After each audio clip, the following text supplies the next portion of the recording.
My YouTube channel. ఇప్పటివరకు మనం తత్పురుష సమాసంలో చతుర్థి వరకు మనం నేర్చుకున్నాము. ఇప్పుడు పంచమి తత్పురుష సమాసం గురించి తెలుసుకుందాం. పంచమి విభక్తి ప్రత్యయము పూర్వ పదమును కలిపి విగ్రహవాక్యమును చెబుతూ సమాసమును వ్రాసినచో అది పంచమి తత్పురుష సమాసం అవుతుంది. అది పంచమి తత్పురుష సమాసం అవుతుంది. ఇక్కడ పంచమి విభక్తి ప్రత్యయము అని చెప్పాను. మనకు విభక్తి ప్రత్యయంలో పంచమి విభక్తి ప్రత్యయము వలన కంటెంట్ పట్టి అనేది దానిని మనం ఈ సమాసంలో ఉపయోగించడం వలన ఇది పంచమి తత్పురుష సమాసం అనేది మనకు వస్తుంది. ఉదాహరణకి దొంగ భయం, దొంగ వలన భయం, శత్రు భయం, శత్రువు వలన భయం. ఈ వలన అనేది పంచమి విభక్తి ప్రత్యయం కాబట్టి పంచమి తత్పురుష సమాసం అనేది మనకు ఇక్కడ ఏర్పడింది. నెక్స్ట్ షష్ఠి తత్పురుష సమాసము.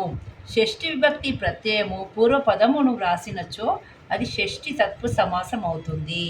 ఇక్కడ షష్ఠి విభక్తి ప్రత్యయం అనేది ఈ సమాసంలో ఏర్పడుతుంది. కిన్ కున్ యొక్క లోన్ లోపల ఈ యొక్క తత్పురుష సమాసం అనేది ఈ యొక్క షష్ఠి విభక్తి తత్పురుష సమాసం అనేది ఈ షష్ఠి తత్పురుష సమాసంలో మనకు ఈ తత్పురుష సమాసము షష్ఠి విభక్తి ప్రత్యయము పూర్వ పదమును వ్రాసినచో అది షష్ఠి తత్పురుష సమాసం అవుతుంది. ఇక్కడ కిన్ కున్ యొక్క లోన్ లోపల అనేది షష్ఠి విభక్తి ప్రత్యయము కాబట్టి ఇది షష్ఠి తత్పురుష సమాసం అనేది ఏర్పడింది. ఉదాహరణ చూడండి, తరు చక్రవర్తి, తరువులకు చక్రవర్తి. ఇక్కడ తరు చక్రవర్తి అంటే తరువులకు చక్రవర్తి. రాజశ్రేష్ఠుడు, రాజులలో శ్రేష్ఠుడు. చంద్రలోకము, చంద్రుని యొక్క లోకము. పూగుత్తి, పూల యొక్క గుత్తి.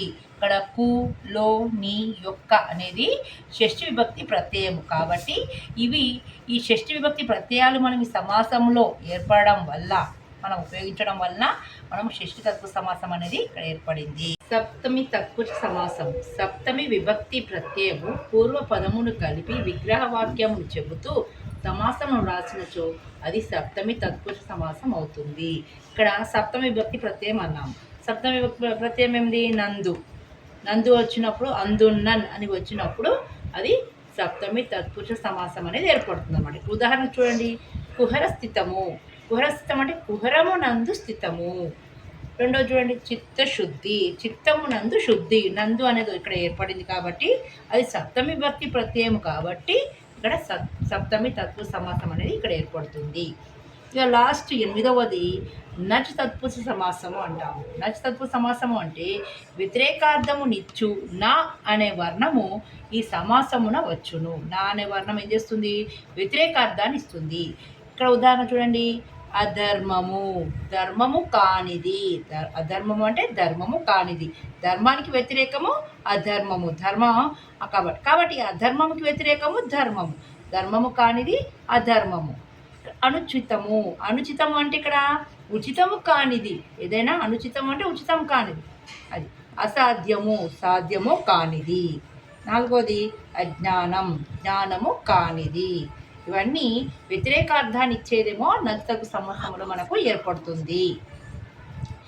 ఇది మీకు నచ్చినట్లయితే లైక్ చేయండి, షేర్ చేయండి. నన్ను తప్పకుండా సబ్స్క్రైబ్ చేస్తారు అని అనుకుంటున్నాను. తప్పకుండా సబ్స్క్రైబ్ చేయండి ప్లీజ్. Thank you.